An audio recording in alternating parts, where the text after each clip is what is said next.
Okay, so are you ready to totally up your game when it comes to negotiation? Yeah. Because today we're going to be diving deep into this book, Never Split the Difference. Have you heard of this one? I have. It's a good one. Yeah, it's written by a former FBI hostage negotiator, Chris Voss. And, we have with us, an expert in, negotiation. Yes. Happy to be here. And so this book, man, it's really challenging. Everything I thought I knew about negotiating, Interesting. I always thought it was about, logic, facts, figures. Right. Just presenting the best argument and sticking to your guns. But Voss just throws this whole curveball. He's like, no emotional intelligence. That's the real secret weapon. Absolutely. What do you think? 100%. I mean, the book really emphasizes that, at the end of the day, negotiation is just a deeply human process. Obviously, the facts and figures do matter. Right. But really getting to understand the other person's emotions, what motivates them, even some of their, unspoken fears, that's where, the real magic happens. That's fascinating. So, let's talk about, he talks about this idea of, tactical empathy. Yes. Which sounds a little strategic. Yeah. You're using empathy as a tool to, get what you want. Sure. Yeah. So what is that really all about? Yeah, so it's a bit more nuanced than that. Okay. It's not about manipulating anyone. Okay. It's really about, genuinely trying to understand the other person's perspective. Right. And then using that understanding to build trust and rapport. It's almost like putting on, a pair of, emotional X-ray glasses. Oh, wow. Yeah. Seeing the world through their eyes and then reflecting back what you see.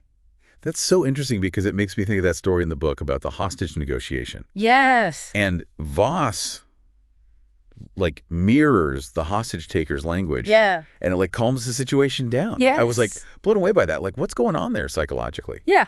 So mirroring is, incredibly powerful because it just taps into this fundamental human need for validation. Right. When someone feels like they're being heard. Yeah. And understood, it lowers their defenses. Yeah. It builds a connection. And that then opens them up to finding a solution that works for everyone. And I mean, in that hostage situation where tensions were just sky high, mirroring created the safe space for dialogue. Yeah. It's amazing. It's like you're meeting them where they are at emotionally. Exactly. Which I guess is real empathy. Yes. But then he takes that even a step further. Yes. With labeling, right? Exactly. So tell me about labeling. So labeling is all about acknowledging the other person's emotions out loud. So you're saying it? Yes, we're saying it. Okay. So you're saying things like, it sounds like you're frustrated. Right. Or I understand, this is a sensitive topic for you. It's like shining a spotlight on their feelings, which can be incredibly disarming, especially in a tense negotiation. It's interesting because he also talks about this idea of getting to know. Yes. Getting the other person to say no, which is so counterintuitive. Right. Because I would think you want them to say yes in a negotiation. Absolutely. So why is that so powerful? So a no can actually be a very powerful tool because it gives the other person a sense of control. And when you think about it, we're constantly being bombarded with yes questions all day long. That's so true. Do you want to buy this? Can you do me this favor? Can you work this weekend? Right. A well-placed no allows the other person to kind of push back, establish boundaries, and feel like they're not just being steamrolled. Right. It can really shift the entire power dynamic in a negotiation. So it's like you're giving them the space to disagree. Exactly. Which then paradoxically makes them more open to, working with you. Exactly. And there are some subtle ways that you can elicit a no without sounding confrontational. Okay. So how would you do that? So instead of saying, can we agree on this price? You could say something like, is this price just completely out of the question for you? Right. That phrasing invites them to say no without feeling pressured. Interesting. Yeah, that's a very good subtle way of doing it. Exactly. So there's another interesting thing that Voss talks about, which is avoiding the word fair. Oh, yeah. Which again seems counterintuitive because we always want to be fair. Right. Right? Right. So why is that such a negotiation killer to use the word fair? It's because fair is so subjective and emotionally charged. What feels fair to me might feel completely unfair to you. Right. Using that word can trigger defensiveness. Yeah. And just derail the entire negotiation. So instead of focusing on what's fair, Okay. Voss suggests focusing on what's practical Okay. and workable for both sides. So it's taking out the subjective judgment.